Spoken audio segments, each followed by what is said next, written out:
Welcome to Analyst Talk with Jason Elder. It's like coffee with an analyst, or it could be whiskey with an analyst reading a spreadsheet, linking crime events, identifying a series, and getting the latest scoop on association news and training. So please don't be that analyst and join us as we define the law enforcement analysis profession one episode at a time.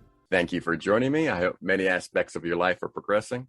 My name is Jason Elder, and today our guest has 15 years of law enforcement analysis experience, both as an analyst and an analyst supervisor. She's a dispatcher turned analyst. She is also a forensic composite artist and holds a Master's of Science degree in crime analysis from Tiffin University, representing Delaware County Sheriff's Office in Northern Ohio. Please welcome Brook Segaard. Brook, how are we doing? Pretty good. How are you? I am doing very well. I want to do a shout out to Lindsay Witter. She named names and got me on your tail to get you on the show here. So thank you to Lindsay. Absolutely. Glad she remembered where she came from. Very good. You taught her everything she knows, right? I wish. All right. So let's start out. How did you discover the law enforcement analysis profession? Not exactly sure. Being advanced in years, my memory's not exactly on par, but in dispatch, I really like the fast pace and the ever guessing of what's going to happen next. So you're required to put in who's involved, what's involved, cars, etc. Well, I wouldn't just take that as I'm done. I always went above and beyond okay, they just had a partial plate. I'm like, well, I'm going to get the full one. I'm bored here. And this is second shift, fast pace. It's idle minds is the devil's workshop. I am the poster child for that. So in lieu of causing trouble, I decided to put my mind at work, and I would do my best to help out the deputies responding to calls. We dispatch for numerous agencies, so I would also help them as well, the municipalities within our county. So we had some successes, and it was recognized by the superiors, and they granted me a position within our administration and helping out the detective division. And at that time, it was child enticement. I would also assist detectives with reviewing cases and some, case involvement. And then we had some administrative changes. At that point, the incoming sheriff came from an analysis position. So he created a crime analyst position, and I was awarded that position. So it kind of grew with me, and it's now where it is. So.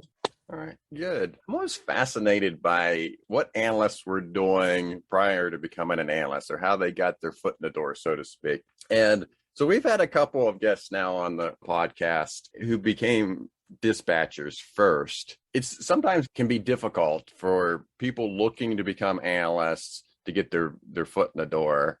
So I want to explore a little bit about becoming a dispatcher. And so what was the hiring process like for being a dispatcher? The test you took, the interview process, so on and so forth. It was a lot different when I got hired. It was, do you want the job? Okay.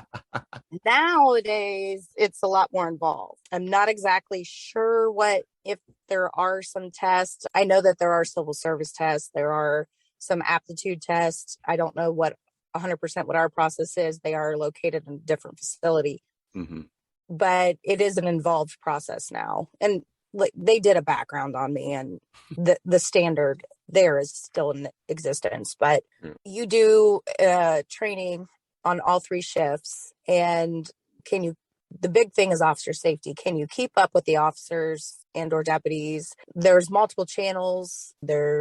Are you putting in data correctly? Are you getting all the necessary information? Can you handle calls and dispatch the radio traffic at the same time? Because we don't have designated call taker and radio. You're doing both.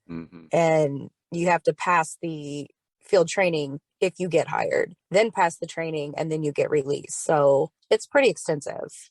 Yeah. So what did you find to be the most difficult in the beginning? You are very intimidated when you hit that busy shift and the phones are ringing, 911 phone, which is a separate line, is ringing, radio traffic's going off. It's very intimidating. I feel that you can or you can't. You've got to have that multitasking ability and thick skin, because these callers are having their worst moment. That's why they're calling. Mm-hmm. And you've just got to take control in a peaceful, calm way and get that information, relay it very specifically and quickly to the deputies so that they can get there and take control of the situation and then move on to the next call. It's just nothing is textbook. No two domestics are the same. No two burglaries are the same. It's just, it's very hard to train because, like I said, nothing is textbook. Nothing is black and white. Yeah. So nowadays they have 2 TV shows dedicated to 911 dispatchers. I think they're both on Fox. I can't remember. One's Lone Star something. I think I've seen it. I haven't caught either of the shows, but certainly know there's out there. And so they're playing off on some pretty crazy circumstances that could happen to 911 dispatchers. So as you think back, do you have a favorite story that you like to tell? I wouldn't say it's a favorite story, but you get people who are suicidal. Usually you have the opportunity to activate our negotiation team. I did not have that opportunity. I became the negotiator. And we had our negotiating team captain in the room, and I did not have the opportunity or the chance to hand off the caller to him. So he was coaching me to be the negotiator. Wow. So I became the negotiator. No training. I'm in the hot seat at that point. Wow. And he disconnected, and I had to reestablish connection until deputies got there, and hope with all the power that he would answer that phone. And he did. And I got him to stay on the line with me until deputies arrived and diffused the situation. Very thankful everything worked out. That is a situation that you're not prepared for. Nobody is. Nobody's prepared for that. And things worked out to the benefit of everybody. And you just got to think, oh, what do you say to somebody? That is not okay. So what can I say to this person to make them come out of this mode? So I just went for things that he cherished: his grandkids, his wife, his family. So, and it weighs on you. They brought in the crisis counselors for all the responders and dispatchers. So that was nice. It's just something that you must know will happen eventually if you're a career dispatcher. Not something I ever thought would happen, but it did. And we all got through it. So was this person at the house, or where was the location that this? They were at their home. Okay. And then who called 911? He did. He called. Oh, okay. So he was reaching out for help. Okay. Mm-hmm. That's good. And so why was there a disconnect? He just wanted somebody to know where he could be located. Oh, wow. Okay. Yeah. So I had hung up the phone himself. Yeah. And I reestablished contact and got him to talk to me until units could get on scene and further diffuse him from committing the act. Man, that is a story. So did you ever meet him? I did not know. Oh, okay. That was a fascinating side. So from your perspective, it would be like you and I right now having this conversation, and it could just right now, this situation could happen to you. You just never know when you're going to be put into that situation. So it could be just a normal conversation every day. This seems like a normal day, to you get thrown into something you're going to remember for the rest of your life, and you have this event occur. Once you got done with the call, did you have to remove yourself from it and just realize what just happened, or did you just go on with work, or did that rationalization didn't come until later in the day? It was much later. Mm-hmm. It was probably a day or two later, because you're still on a high. Mm-hmm. You're still like, oh, okay, next. You're still, and it didn't really sink in.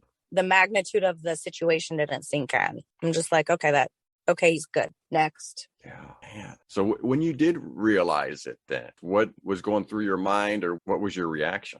Just stunned, I think. I think I was just stunned, like, wow, that just happened. Huh. And just, you go from a high to a low, and just, I was fine because he was fine. Sure. I don't even want to go to the mindset, what if he wasn't? I don't even want to go there. But I think I just accepted that he was fine, and I was able to move on from it, and I didn't need anything further. Yeah. That's fascinating. So also when you're a dispatcher here, we talked yesterday on the prep call, you had mentioned the team that you had there. And I found it fascinating that it sounds like that team of dispatchers is still with the police department, but they're doing different roles. Yeah, we had one dispatcher that is now, she went to the road. She is now a detective. So we still work together quite often. Another dispatcher is a fingerprint analyst, and she works with our property room and responds out to search warrants and crime scenes. And our other dispatcher programmed one of our former RMSs, our records management systems, and he is in our IT division. So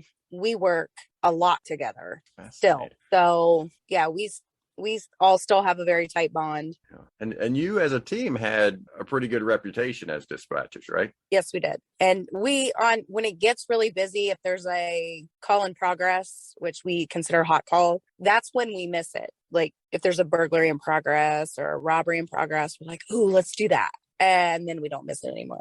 But then we're like, nah, okay. The mundane days, we're like, man. So what did being a dispatcher allow you to bring to the analyst position? Well, it could go benefit both crime and it can benefit intelligence. No, I do both. Mm-hmm. So the crime analyst, you know what questions need to be asked, what the deputies can obtain, and where it goes in the call. So you know where to look for this information, and you know when they didn't get it. So you know who to go after. But it's, you know, like where the information needs to be, how to get that information to do the crime trend prediction. Mm-hmm. And as a dispatcher, you know, okay, well, there's a habit of the deputies not getting it. So maybe you can pass on a dispatch. Hey, could you possibly get that for me? And sometimes I do, and it's great. Yeah. So I don't have to wait for the report to be done. I can look at the dispatcher comments and like, awesome. And they get it. Then intelligence, it's the same questions, a little more involved, but it's the same initial questions, the who, what, when, where, why. So you're trained, it's ingrained in your brain. Those are the questions you ask when you pick up the phone. So it's there. So you're looking for some key information the dispatchers get, and you can pick up on some stuff that they get that the deputies may not really put in the report. They may have been told that, but it may not have been an important element for their report, but the dispatchers typed it in there. So you know to always go to the dispatcher comments, and then you can roll with intelligence. Great information. It's just a great asset to know what dispatchers do and the information that they get, and to rely on that. And then what they're trained to type in everything that's aired to them. So you go into their backlog, tons of information in there. So to know what they do, great tool. So using that tool coming from there, and they're so much better with all the tools that they have now, so that they're putting so much more in there than we had back in my day. I can use that as a foundation for the intelligence that I'm providing the detectives. So yeah, when I had Albert Mesa on the program, he was another analyst that started out as a dispatcher, and certainly highly recommends analysts doing sit-alongs with dispatchers if they have the opportunity, because there is information that may be on the dispatcher side that analysts may not be receiving from their RMS. Yeah, absolutely. So it's important to be able to identify all the information at the 911 center in case an analyst ever needs it. They're wonderful tools, dispatchers. So as you mentioned, they create the position, you become an analyst, you're working on child enticement cases. You also mentioned yesterday in the prep call that your father was a sheriff. No, I'm sorry, was a He cop. worked for the city police department. So you have that background growing up. You're coming in from dispatch. Did you find it to get acclimated to the role to be easy? Oh, yeah. I grew up with law enforcement knowledge, like my surroundings, law enforcement. Mm-hmm. After the initial shock of changing majors, he supported my endeavors. Mm-hmm. So when we had the administration change and I started the role as the analyst, the administrator was more of a numbers administrative analyst, not so much crime analysis. So he wanted it all in-house based information. I'm like, okay, not really beneficial, but okay, I'll do what you tell me. You pay me. So our current sheriff at the time was the chief of police for Delaware City. So he was my dad's boss. And they had a series of burglaries or B&Es. I don't recall at the time currently. But my dad had provided me copies of the police reports to do a crime prediction. So I did that. And then I sent it back to them. And it was beneficial for them. And our current sheriff supported that information and supported my assistants. So I wasn't going to charge them overtime, and I just did it, Yeah. Dad supported me. I'm going to support him. I'm like, take the credit for it. I don't care. They all know he doesn't know how to work a computer, but whatever, who cares? So it was just a professional favor, and it's great now that he's my boss. He supports furthering the using data from outside to support inside and vice versa. It's great. So let's talk about the first couple years there as an analyst. You mentioned child enticement. What, as an analyst, are you doing to support the child enticement case? Well, I wasn't an analyst then. I was solely child enticement. Oh, okay. I'm sorry. And then I moved into the analyst role from child enticement. Oh, okay. So then what was your position with child enticement? I was the undercover unit portraying a youth. Oh, okay. So online and doing that. So, man, just take us back to that. Because, I mean, how does one get acclimated to doing that, or the training that you had, or was it surprisingly way easier than what you thought it was going to be? Oh yeah, it was gross. Yeah. Old men, actually one was old, one wasn't, but we ended up doing 2 undercover operations, got 2 arrests, took them to court, pled out, yay me. So I only did that for a year. Thanks. And during that year, I was also working on my crime analysis degree. I obtained that and then moved into the crime analyst role. So did you find out that there was going to be an analyst role opening up and then decide to get the degree? No, I was working on that first. What made you decide to get a crime analysis degree? I had already had a master degree from Tiffin. And I could use the core requirements to transfer over for another degree. So I only needed to get the specific courses for the additional major. So I only needed the crime analysis courses. So how many did you have to take? It was only half the required credit hours. Okay. So it only took a few months. Oh, okay. So we haven't talked about the Tiffin program on this show before. So just briefly describe it, what you think about it, what you got out of it. I thought it was wonderful. My first degree was seated, so I had to go up there, which it was a great experience. The professors were amazing. All the other students were amazing. It was only 1 day a week, but it was a full day. It was 8 hours up there. And then the second course was all online. I felt that course was more intensive than the seated. Oh, okay. Why is that? It just because you had to basically prove you were working on your schoolwork. I felt that's my perception, but you had your required assignments, but then you also had your group thread discussions and you had to post and respond so many times. And I just felt that there was more involvement with the online, which is fine. It's still to your convenience. But I also enjoyed that too, because it was to your convenience. Now, the first one, the forensic psychology, I think that one is still seated, but I would not feel comfortable taking that one online because of the material. But I had wonderful professors for my online courses. So what were some of the courses for crime analysis? Microsoft, the programming with, definitely how to use Python? it. What's the Why am I blanking? Oh, it starts with an A. Yeah, the Microsoft products for law enforcement. Access? Yes, making databases and access. Mm-hmm. Excel. I absolutely love Excel now because of that.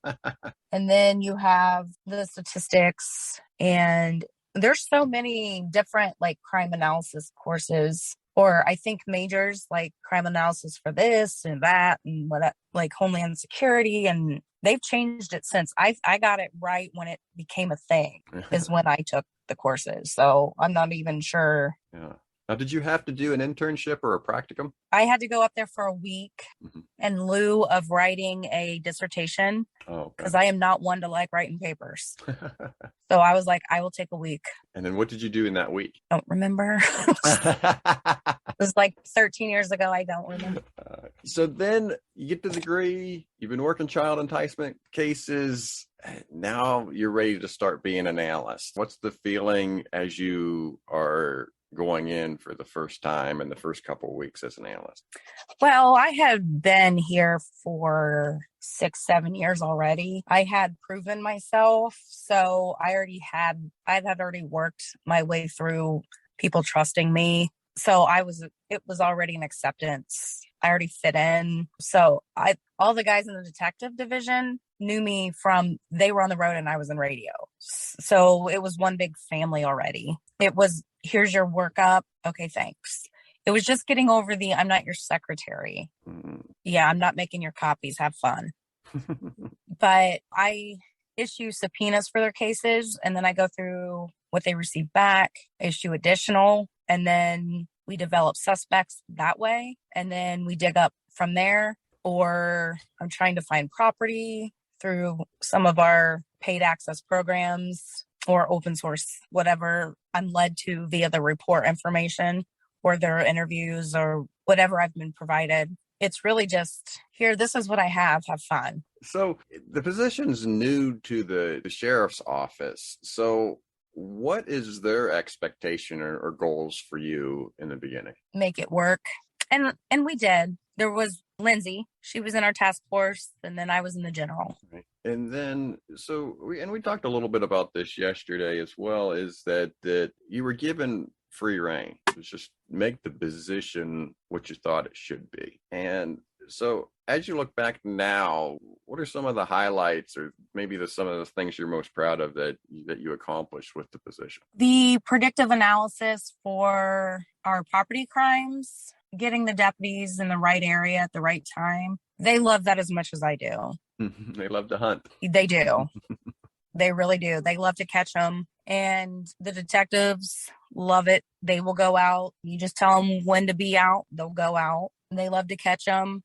They were tailing one suspect in a stolen car. And I was like, just check this area. Just go to this hotel for me. I have a hunch. This one detective just wanted to get on my nerves and not go to that hotel. I'm like, I'm telling you, he's at that hotel. And just wanted to like almost get to there and just not check it. And I'm like, fine, I'll have somebody else do it. So another detective went there, and lo and behold, the suspect jumps out the hotel window because he was there. So what made you think that the suspect was going to be there? Because all suspects hide out at that hotel. Okay. But it's like his cell phone's pinging in the area and he's nowhere else where you checked. Why would you not drive 300 yards just that way? I'm like, come on. But it was just funny. I'm like, well, he just jumped into the bushes. Good job. Hey, you got him though. So that's I guess the good thing. Oh yeah. It was just one of those, like, you stick your tongue out and make a face, and like I told you. But all in all, end goal, he was captured. It doesn't matter. All right. And then it sounds like you were doing mostly investigative support stuff. Is that what the position stayed at for most of the time you were an analyst before you became a supervisor? Yes. Well, and I did some administrative, a lot of administrative. And then we had an administrative analyst. So I proposed a position for that, mainly because I don't like stats. And it was awarded. We hired an analyst. Fortunate for her, unfortunate for me. She moved on to a much better position for her at another agency. She's doing wonderful. But who is that? Our administrative analyst. You can drop her name. Jessica Laguki. Oh, okay. She is doing wonderful. So when she left, I took back on the role of stats So So we're back there. is it just crime stats? So it's like number of homicides, all this other stuff, or what kind of stats are you doing as administrative work? All stats, like how many traffic stops were done here. I'm like, who cares? But no, it's all statistical requests. Like, how many reports has this deputy done? That any request the admin wants. And it's just not hard. It's just not my interest. It's busy work. Yeah. Right? Yeah. It totally fine. It's just, I'd rather be doing crime trends, but it's fine.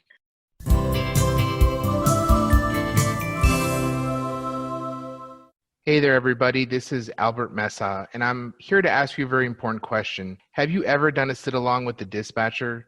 If the answer is no, and you're currently an analyst, you're missing out on a huge piece of the data puzzle. Not only will you open your eyes to how data is captured, entered, and coded, you'll see how calls are prioritized and dispatched and get a true feel for CAD data. You'll get to see it in a whole new light and use it as a tool in your analysis. And who doesn't want to sit with the true first responder who probably saved a life right before they sat with you? You are going to be the host of a new video tutorial segment for LEA podcasts called Small Steps. Just give the audience a little snippet on what they can expect from these videos. Yeah. So the idea is there's a lot of things and without having to sit through an hour-long thing to, get through multiple things at once, just the short videos. And kind of the way I like to see is, hey, like when you're searching for something yourself on YouTube, this or that, what do you get something specific, you get a small piece, and it's a lot easier to digest. So I think the idea behind this is really, sometimes it might be a couple episodes in a row tackling the same type of thing, but it's just a quick, hey, check it out. Here's a quick tip. Here's how you do it. And for this specifically, it's typically using some law enforcement type data, some data that'll be similar to what you would use and how you could use it. So like examples, just, text a column or certain formulas, concatenate, VLOOKUP, XLOOKUP. Some of these, some of these you just, like I say, you might not. I don't by any means consider myself an expert. Anything to make it easier. I kind of learn at the same time, and I love sharing with other analysts. Not an hour-long class. You don't have to sign up for it. It's not costing you $10 for stuff you might or might not know. It's just quick videos, quick tips. Yeah. So this video series, it's going to begin Tuesday, April 5th. We'll release every Tuesday. The first one is a series on text-to-columns. Is that correct? That's correct. If you have suggestions for what you would want videos shown of, whether it's in Excel or Access or SQL or whatever program it may be, send us an email, leapodcasts with an S at gmail.com, or give us a comment in one of our social media postings. Hi, this is Adrienne Galbrecht. Have you ever received an email on a giant listserv and started to hit reply all instead of just reply? If so, you're not the only one, and just always pause and double check before you hit send.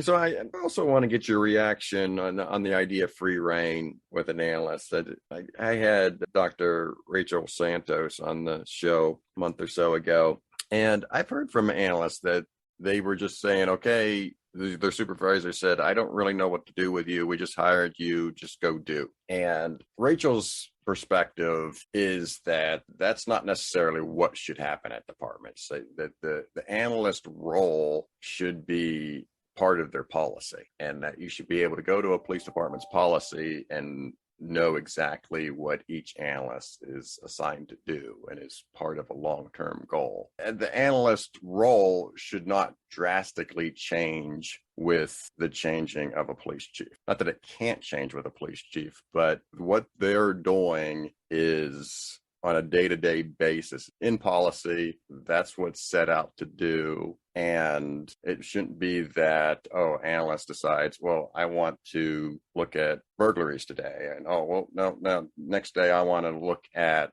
this, and kind of play whack-a-mole and be all just doing whatever they want. But given you're coming in, getting that free reign, I mean, what do you think about that idea? I agree with there needs to be policy and procedure, but it needs to be vague and just support the mission. support the agency's mission and support the direction of the agency. Now, each agency runs differently too. Right now, I'm running on one analyst for our administrative and general patrol and one analyst for our multi-jurisdictional task force. I can't have specified roles. I'm working as 3 myself and my other one's working as 2. So I have to work as a multifunctioning unit, but I'm an individual. So I can work on burglaries today and I can work on suspect tomorrow and statistics the next day. So it really depends on how the agency works, yet still having a functioning policy, because we can't function without a policy. Every other division is going to have a policy. Yeah. Does your office have crime analysis or intelligence analysis in their policy? Mm-hmm. Okay.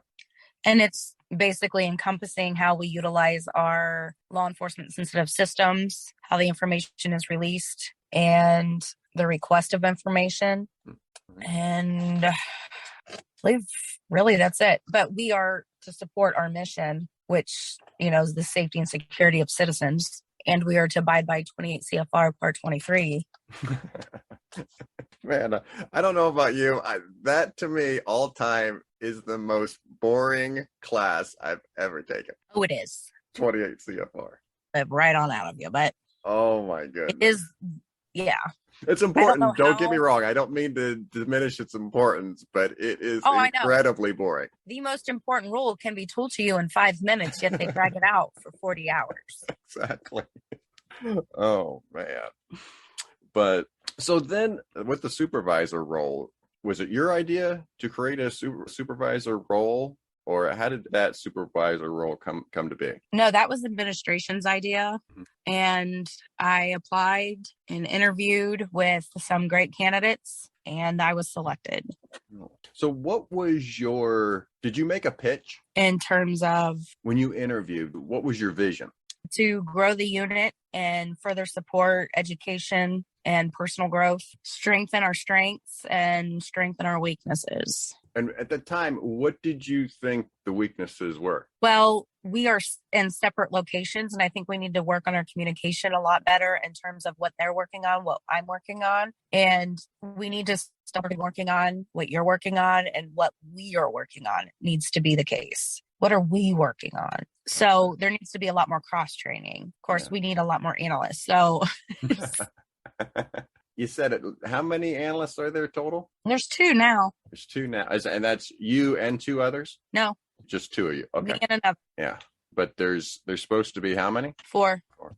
Yeah, but we have no space either to grow right now. We're building a new building, and then we'll have more analysts.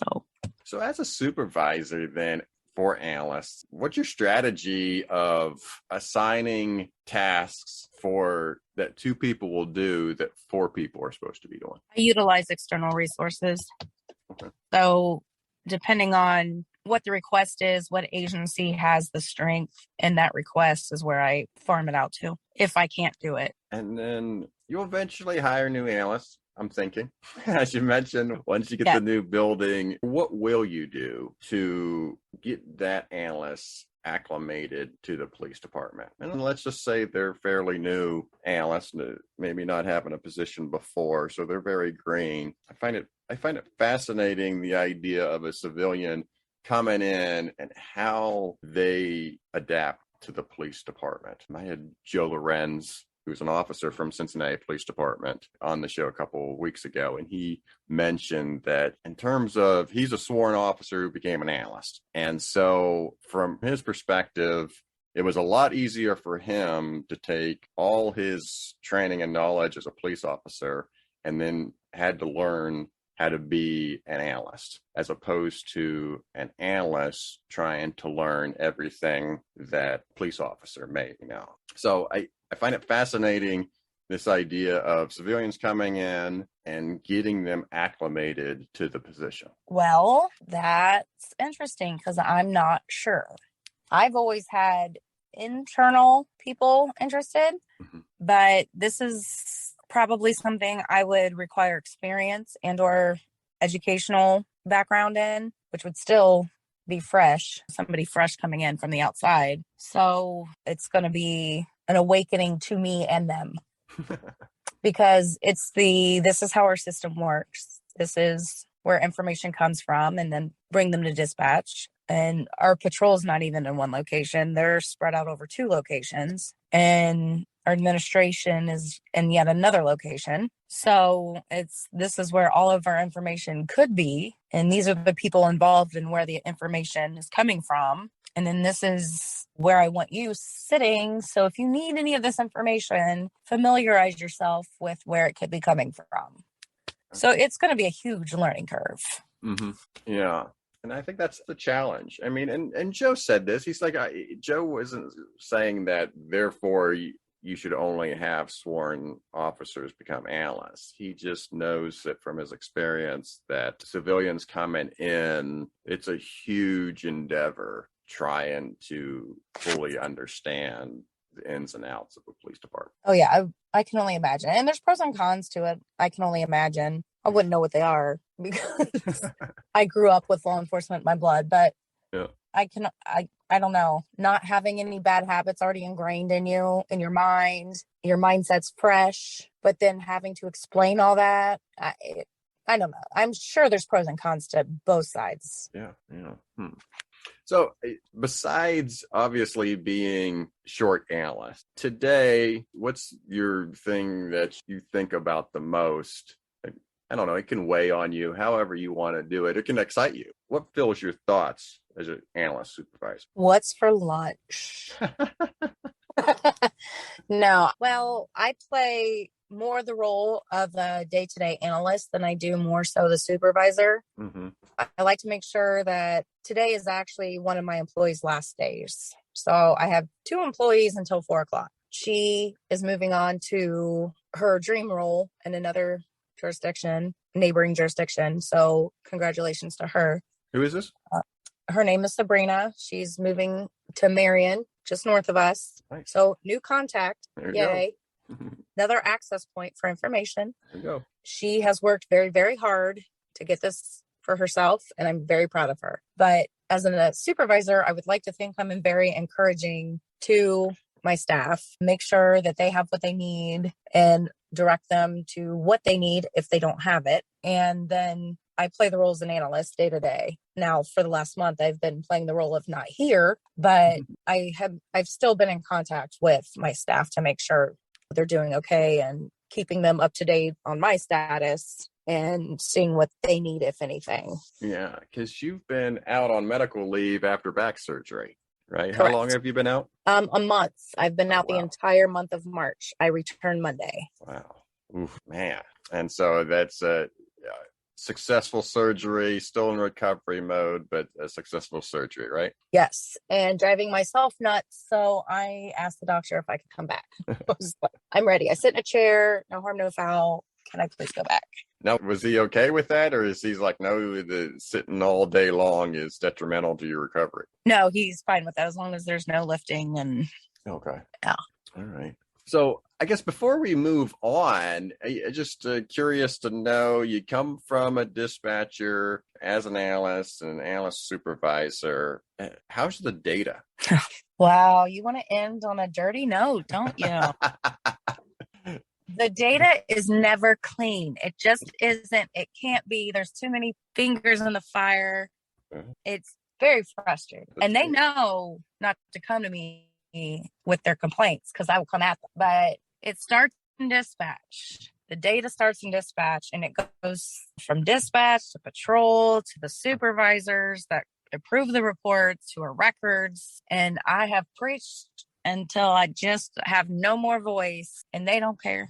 So let's say the sheriff comes to you and says, I want to improve the data process. And what would you tell them? Well, I would tell them to start smacking the fingers to everybody that puts in the wrong nature code. Nature code being? The type of call that comes in. But the problem is some of it is a translation issue in our system. So can't really point fingers. So it's a big mess. We just got a new system. And I'm like, how are you doing this already? Yeah, I've tried. It's cleaner than it used to be, but it's still not clean. I'm like, fine. If I can't predict where the crime's going to be, you're going to take more calls then. goo. It is amazing to me that for as much as we rely on data, that there isn't more emphasis to make sure that it's completely accurate. Well, it's the people putting it in that don't care. Yeah, but it's in a way the sheriff and the supervisors are enabling them to do it because they're not requiring them to get it to be accurate. Well, yes and no. We have quality assurance coming in from a dispatch supervisor who knows how anal I am about the data. So all I have to do is send her a message, and then I send her the call number. She's like, this is what the sergeant said to do. And I'm like, fine, then I'll go to the sergeant. And then he gets in trouble by me. It's not really gets in trouble. He just gets a rash of crap from me. But then I have to educate them. There's this certain nature that why it was even created is beyond me because it'll set me off. But I'm like, really? Like you couldn't think of anything else to make it? So it's just hard to get through some of that. Now they have gotten a lot better. Mm-hmm. And mainly it's because I'm on day shift and I watch everything they do, but I'll go through like, I don't care. I'm like, come at me then. I'm just going through and changing it. Now, there are some liability issues if they respond on lights and sirens on a call because it was natured a reason to respond that way. I'm not changing it. But some natures I will. So I think it is fascinating from your perspective because what's going on?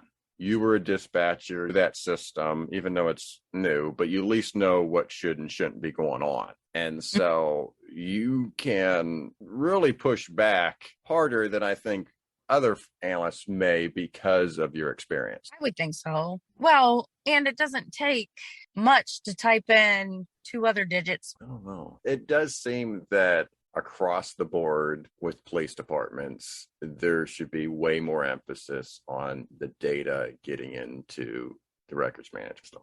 And it seems like there's a ton of vendors out there that want to sell you a software that can do all this stuff, but we're always capped with the quality of data, garbage in, garbage out aspect. Correct. And yet we seem to be more infatuated with these shiny new toys than this. I know it's boring. It's 28 CFR boring to sit there and fix data issues. But to me, it's well worth the investment. I would agree. My administration would agree. The people that are putting it in would not agree. But then there should be some program to entice them to care. I just wish there was a buzzer that would zap them if they put in the wrong stuff. Yeah, I was thinking carrot. You were thinking stick. I'm just throwing out an option. Yeah, all options on the table, please. All right. Well, very good. So I do want to get to you being a composite sketch artist. I take it, did you grow up being an artist? I did, but it is actually easier for a non-artist to be a composite artist. Why is that? Because you don't have the structure to want to put on the paper what you think should be there. What a composite artist is just really a tool for a translation tool. Mm-hmm. You're putting somebody's memory as a visual aid on paper. You are not doing a portrait by any stretch. It's not a portrait. Sure. That's what the online critics behind the scene bullies when the news puts up a character, not a character, but a composite sketch. Have you seen this person, this blah, blah, blah. And they're like, look, his eyes are crossed. Look. Okay, well, were you the victim? Were you there? Did you see him? No, you did. Yeah. But I can't really get on there and shout at them. But so you're not doing a portrait. As an artist, what are you used to doing? Used to doing portraits. So it's really hard to just put what the victim or witness is telling you. So if they didn't describe certain features because they don't know, and there's no usually ears are not, unless they stick way out or they're really abnormal, mm-hmm. they don't describe them. So you just put average. You need input in order to get it on the piece of paper, right? It's just like you were saying, it's a translation. But I'm guessing there would be a series of questions, right? That you need the input in order to get it on the piece of paper. Well, right? Yeah. So I have gone to training, and you are trained on these interview skills. you ask open-ended questions. I do have reference materials, but if they describe something completely off the wall, you put it down how they described it. What's an example of that? Like something wild that somebody told you? Well, I did a sketch that looked like it had a pair of underwear, but it was a bandana. It was a face covering. Mm-hmm. But the way they described it looked like this guy had a pair of underwear in his face, like tighty whities. Straight up underwear in his face. Like, okay. Yeah. So you had to put that out there. Have you seen this guy? Because he's probably still wearing the tidy whities on his face. Well, I'll have to tell you, a couple years later, they made an arrest. So they were able to identify tidy whitey. Yeah. And my captain, I will tell you, won't tell you his name because he knows who he is if he ever listens to this. But he made fun of one of my sketches. Like, of course he did. But he's like, this guy looks like a Q-tip. I'm like, what? But he was identified and he looked very similar to the sketch. I'm like, I didn't describe him. But he did. He looked like a Q-tip. I'm like, okay, I wouldn't have said that, but all right. Yeah. So what are some, like, I guess maybe take us through, or if you want to use ears, whatever it is. So what would you need to draw the ear? Or you can pick anybody part that you want to. How would you narrow down? What would be some series of questions that you would ask? Well, I would have you walk me through the incident so I know whether you saw the subject head on, profile, expressions, and then any face coverings, distinguishing features, and then what feature stands out the most. Okay. And then describe that feature to me. And then I would take you to the reference. And is that a picture or is that something you just drew? You have like a series of ears, noses, mouths. Is that how it works? Okay. Yeah. Right. Everything down to like eyebrows, wrinkles. I have a series of all the reference. Yeah. Okay. A reference of all that. I just took it backwards. Yeah. You can tell I never been an eyewitness before. Because I had no idea how the process works. It's hard to describe someone you see every day because they don't shock you into fear and a position where you're like, oh my God. So the one time you actually interviewed a serial killer trying to identify a victim that he had. I did. So take us through that story. That was I believe, a 7 or 8 year old case. So in 2015, I believe, is when I interviewed the serial killer in jail, clearly, with a detective. Was not by myself. The skeletal remains were recovered in, I want to say 2007, 2008. I don't recall. And there had been a reconstruction to try to identify who this was. And I don't know if there was a picture of this. And he's like, yeah, that doesn't really look like her. And I only remember her first name. So we did a sketch based off what he recalls. Mm-hmm. At the same time, well, not the exact same time, but in the process, BCI was working on a new clay reconstruction with a new artist. And my sketch and her reconstruction were very similar. Unfortunately, still unable to make an identification based off those two items. It was a DNA test through familial DNA through a third party that was able to identify her out of state. But it was just great to be a part of that process. Yeah. So I guess take us to actually interviewing the serial killer.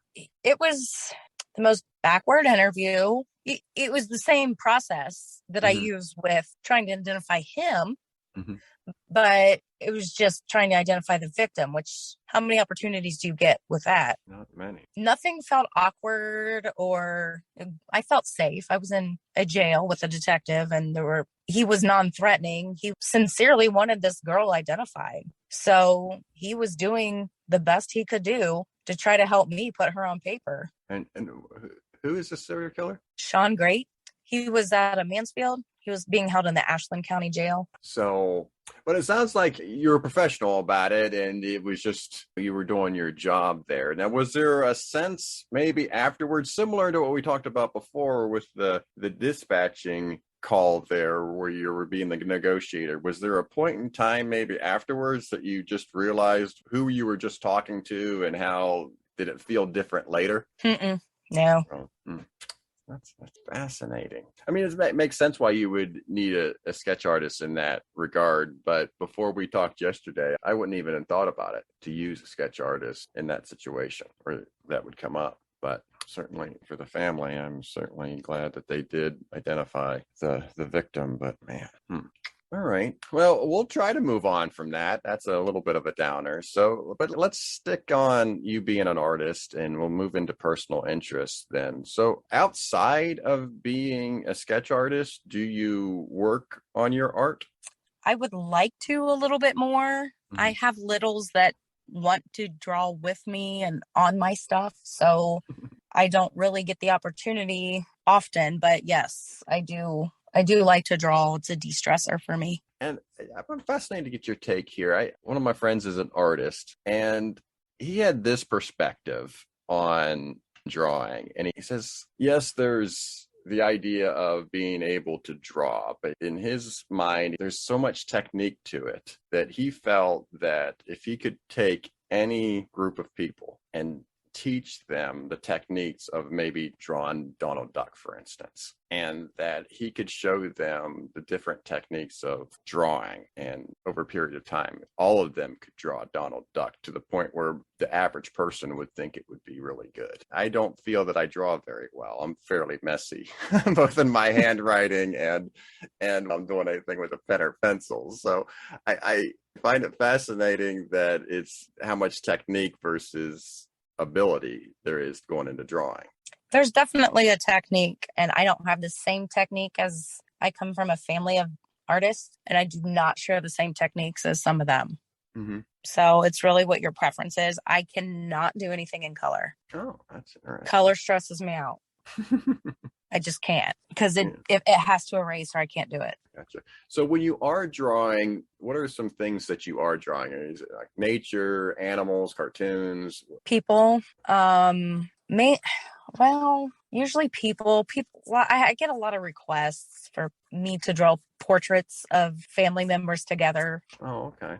In that regard, are you creating the scene? So you're taking 3 different people that obviously aren't in a photo together, but then you're creating a scene in which all 3 of those individuals are in the same scene together. Yeah. Okay. I can see where that would be of value and interesting, but that seems like it would take quite a long time. It's not easy. Yeah. Well, so have you done any drawing since you've been laid up at home after back surgery? No. Oh, okay. Well, hopefully you get back into it and get the kiddos involved too. My daughter's in a couple art classes, and I've been impressed with what she's come home with. She really enjoys it, and I think we're actually going to send her to summer camp this summer for it. So yeah, my daughter can paint. I'm like, whoa, you did not get that from me. Yeah, another family member on that one, right? Does she like color? She can do good with color. So, all right. Well, very good. All right. Well, our last segment to the show is Words to the World. And this is where I give the guest the last word. Brooke, you can promote any idea that you wish. What are your words to the world? Promote clean data. It's going to be the hardest thing ever, but keep to it and stay on top of technology. Very good. Well, I leave every guest with you've given me just enough to talk bad about you later. Perfect. But I do appreciate you being on the show, Brooke. Thank you so much, and you be safe. Thanks, you too.